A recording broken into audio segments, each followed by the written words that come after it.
This is going to be the silliest video of mine because in this video, I'm going to talk about 4 silly ways that you as a student can make passive income. I'll be honest, this is not something where you can earn thousands and thousands of rupees, but you can be able to make some money not to disturb your parents. Let's get into the video. Okay, so now what is passive income? Before knowing what is passive income, we should know about what is active income. And it's so simple. For example, when you work a 9 to 5 job, you receive a salary at the end of the month, right? That's active income. You'll be doing the work daily to receive a remuneration by the end of the week or the month. On the other hand, passive income is when you do the job only once, but it will generate you income forever. For example, building a house and renting it out, creating a course and selling it, investing in stocks and getting returns and dividends for the time. Okay, by now I think you've understood what passive income is and what active income is. Now let's see the 4 silly ways that you can make passive income as a student. First, renting out books. Okay, I hear you, it may seem outrageous, but believe me, it has a big market in India, and not only in India, but all over the world. You can start with renting out your college books. It means living in the corner of your room from the day you purchase, right? But for some guys, it may be really useful.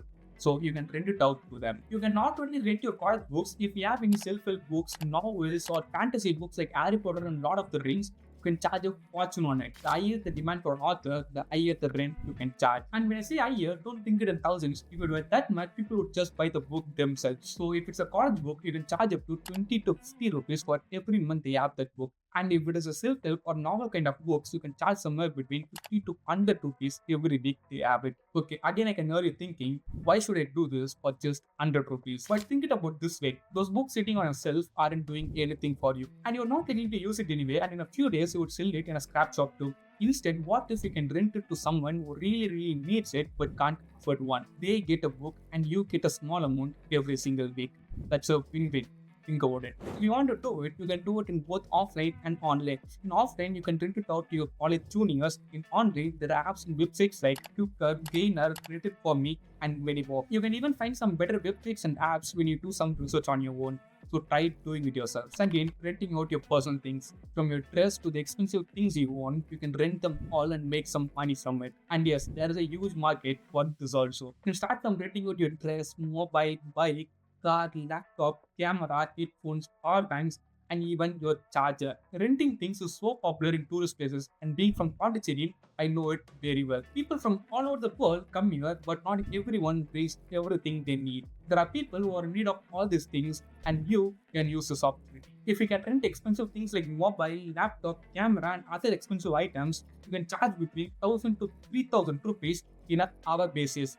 Yes, you heard me right, of per hour they use. The most rented items would be bikes, cars, and cycles. If you have any one of these, you can rent it to some foreigners and tourists and earn at least 300 to 500 rupees per hour. You can do it online. There are websites like Cooker and Gainer for these stuffs. But the better way, in my opinion, would be doing it in offline. And for that, you should have some contacts with tourist guides, and then you'll be able to make money without sweating. Third, renting your Wi-Fi password to your neighbors. Normally, on average, we would pay 800 to 1500 rupees per month for Wi-Fi, depending on the plan we have. Now, imagine if you can convince your neighbor to pay at least 300 to 700 rupees per month for sharing your Wi-Fi. Now you can save at least 30 to 40% of the bill amount. Okay, this is where it gets interesting. If you're an apartment, your Wi-Fi signal can reach up to 1 to 2 floors. And if you can convince 3 to 4 families to use your Wi-Fi and contribute, you could end up covering your entire internet bill. Meaning you would be using your internet for absolutely free of cost. You just have to make sure your plan can handle the extra load without showing the. And it's a good idea to set up a guest network to keep your data safe. It's not a passive income, but if you do it right, you can save a lot of money on this. Fourth, renting your games. If you have a PS2, PS3, or any device that you could play games, you can make a lot of money. See, you don't understand the market behind it. Only 90s kids and early 2K kids knows that pay. We didn't have any phone, laptop, or anything. Our only screen time was watching series with mom, news with our dad, and playing PS2 in a shop. For that, they would charge 20 rupees for an hour. At maximum, they would have only 2 PlayStations and 2 TVs. So we will be waiting in queues or book it before to play for that 1 hour. You guys can never be able to relate to that happiness that we get during playing those games. It was a great market those days, and it has the potential to do it now also. So if you have any devices like PS2, Xbox, or anything, or even a laptop, you can rent it to play games in hour basis, because not every house does have a computer or a laptop. Some don't even have a smartphones. But there are people who still crave to experience that but don't have the means to do it. It is a market that will never go down until there is poverty. So yeah, as I said earlier, these are some of the silliest ways that you can make passive income. Even though it's silly, you can make some money. And another serious way to make some passive income is to start affiliate marketing. And you can watch this video right here to understand what is affiliate marketing and how to start it with the help of Amazon.